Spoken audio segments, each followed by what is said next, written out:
couldn't see doesn't mean it wasn't real.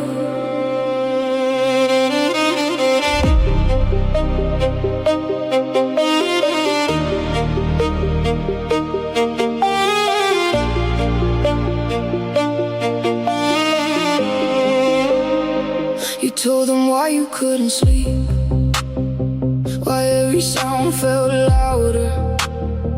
You said, I think I'm losing me. They said you'll feel better. You tried again in softer words, so no one felt uneasy. And by the time you said it all, you ended up saying sorry. You don't have to say it better, you don't have to make it small. You were clear the first time, they just couldn't hear you at all.